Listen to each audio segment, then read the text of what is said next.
दोस्तों हम लोग निकले थे जयपुर से 12 ज्योतिर्लिंग के दर्शन के लिए और महाराष्ट्र के 3 ज्योतिर्लिंग करने के बाद में हम लोगों को घर वापस लौटना पड़ा।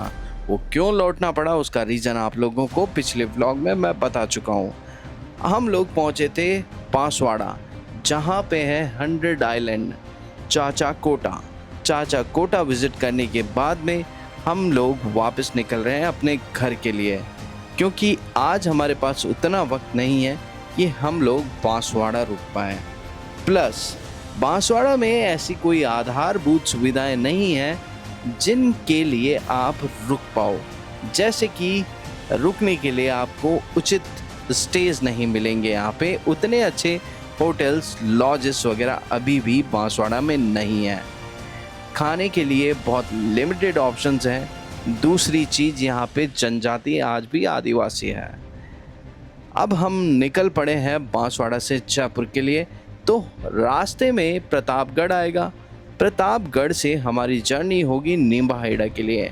रात के समय नींबाहेड़ा पूरा जंगल है और उसके बीच में आज भी लूटपाट की घटनाएं यदा कदा होती रहती है। तो हम लोग नींबाहेड़ा से चित्तौड़गढ़ पहुंचेंगे, फिर चित्तौड़गढ़ से हम लोग अजमेर होते हुए जयपुर के लिए प्रस्थान कर जाएंगे। बने रहिए वीडियो में, आप लोगों को और भी हमारी जर्नी देखने को मिलेगी।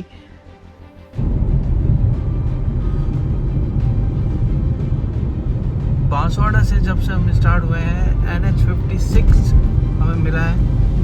ये NH56 नेशनल हाईवे है, मगर कहीं भी स्टेट हाईवे से कम नहीं, क्योंकि पूरा सिंगल लेन हाईवे है। सामने से गाड़ियाँ आती है, बीच में कोई डिवाइडर नहीं है। और लगभग 9:30 बजने वाले हैं और हम लोग अभी नींबाहेड़ा पहुँचे हैं। नींबाहेड़ा से हमारी जर्नी ख़त्म होगी चित्तौड़गढ़ तक, और इन बिटवीन कोई भी ढंग का ढाबा नहीं है, कोई भी होटल नहीं है और कोई भी ऐसी कोई बेसिक सुविधा नहीं है यहाँ पे। चाय पीने के लिए भी हम लगभग 2 घंटे बाद रुके। बीच में एक अच्छी जगह थी प्रतापगढ़, मगर ऑलमोस्ट पूरा मार्केट बंद था।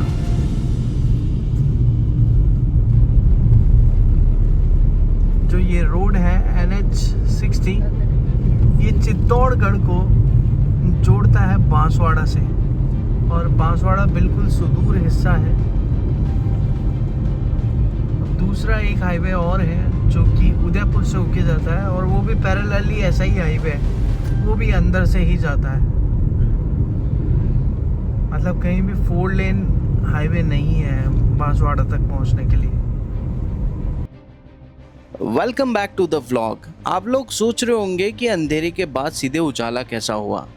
हम लोगों को रात को वर्स्ट रोड कंडीशंस की वजह से चित्तौड़गढ़ में रुकना पड़ा और हमने करे सुबह सांवलिया सेठ के दर्शन। सुबह के लगभग 11 बज चुके हैं और हम लोग वापस निकल चुके हैं अपने घर के लिए।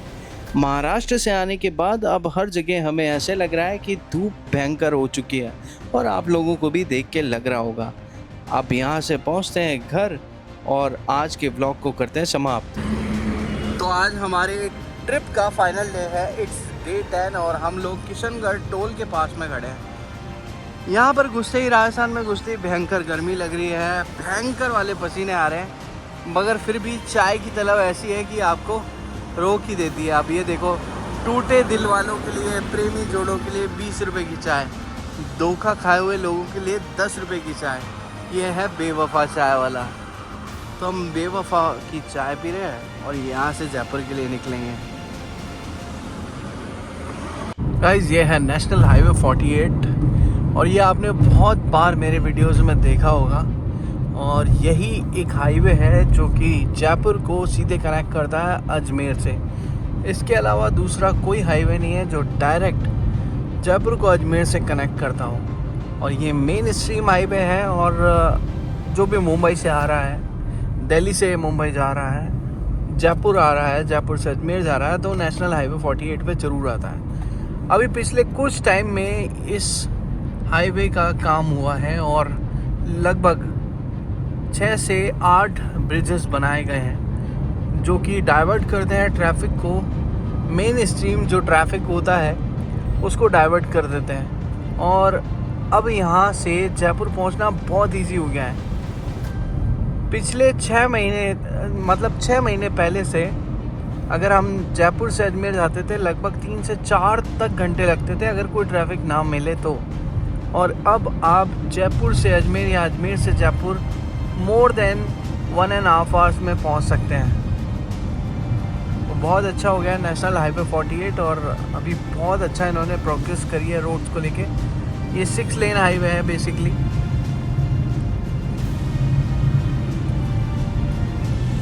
मगर रात के टाइम में आप फिर भी यहाँ पे ट्रैवल करने से बचें क्योंकि ट्रक्स बहुत ज़्यादा होते हैं। और इतना एडवेंचरस ये टूर रहा हम लोगों का कि मैं आप लोगों को बता नहीं सकता हूँ। हम लोगों ने जयपुर से मध्य प्रदेश और मध्य प्रदेश से महाराष्ट्र का लगभग ये 10 और इस ट्रैवल के बीच में हम लोगों ने देखे 3 बड़े ज्योतिर्लिंग महाराष्ट्र के और 2 ज्योतिर्लिंग मध्य प्रदेश के। अनफॉर्चुनेटली हम साउथ नहीं जा पाए, इसका मुझे बड़ा अफसोस है। और अभी आने वाले कुछ दिनों में हम लोग अभी साउथ भी पहुंचेंगे जहां पे हम करेंगे हमारे अंतिम ज्योतिर्लिंग के दर्शन जो कि है रामेश्वरम।